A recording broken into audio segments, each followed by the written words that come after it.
Here we are, Thoughts from the Office, Redneck's Pride Outdoors.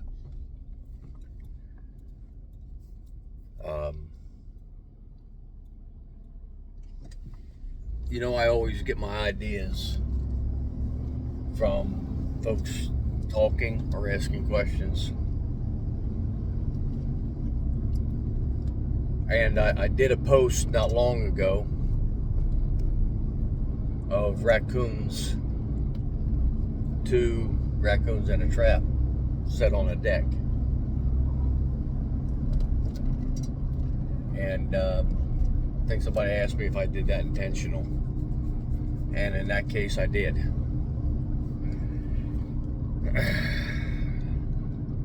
Since then, I've had multiple things asked. Also, listening to multiple statements from people.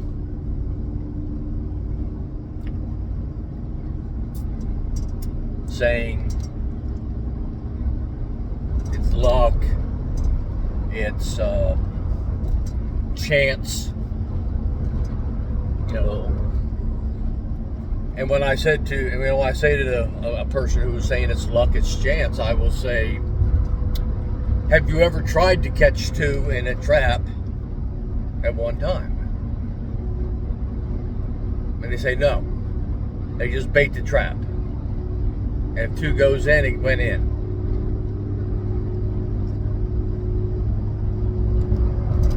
I think we as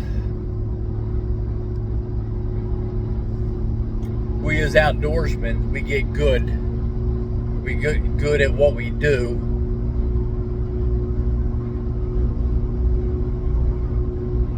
We're happy with good. So we stop trying to get gooder.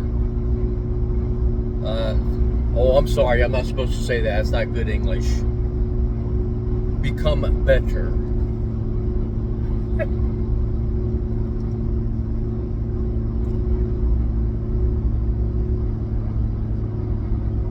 Have you ever sat and watched?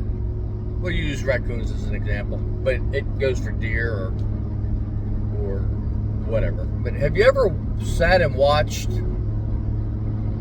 raccoons at a feeder or at a spot where they're taking the food? Usually a deer feeder or something like that.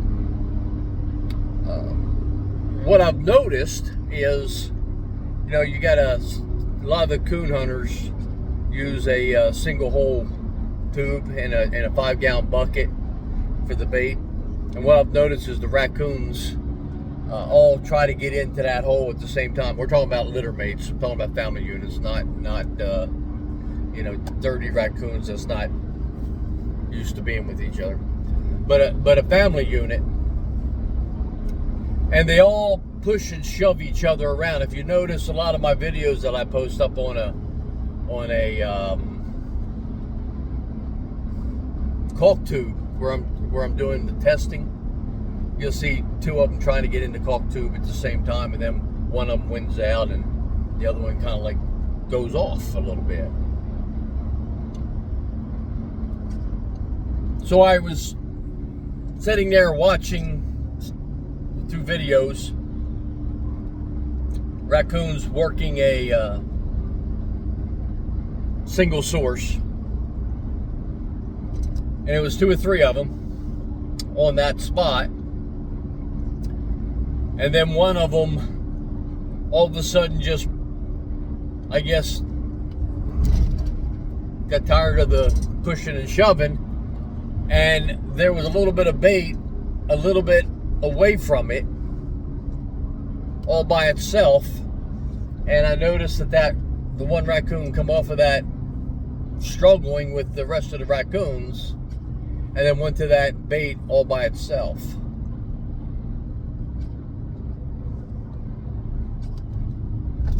Now, to most of you, when you see something like that, it's the raccoon went to the other bait. But to me, what I saw was he was either forced or didn't want to deal with the competition and chose to go to the other bait.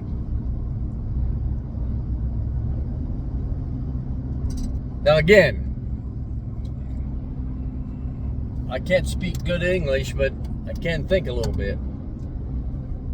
And as I was looking at that, watching that, thinking about that, I suddenly started to think, I wonder if we could bait up a cage strap to be able to catch more than one raccoon from the same family group in that trap. And I tried it, and it worked. Now, the first thing I'm going to tell you, it doesn't work 100%, okay? The younger the raccoons, the more it works. The younger the skunks, especially skunks. Skunks is so easy.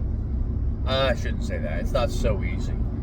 But skunks, if you ever watch skunks when they're moving around anyway, they tend to be right there next to each other, touching each other, and it's like a little pod of skunks. So skunks is easier to multiple catch in a single trap than raccoons. And I have caught 2 young foxes with the same principle of baiting.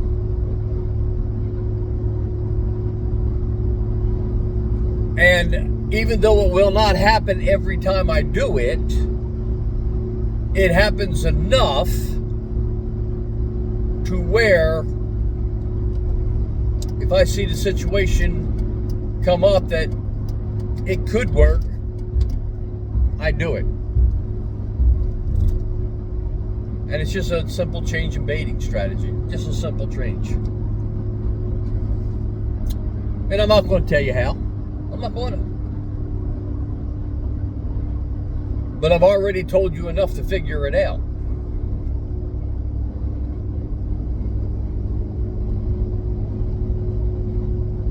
Seems I've caught a little heck from some people. One guy telling me I don't use good English. Another guy tells me I don't give out information unless I charge for it.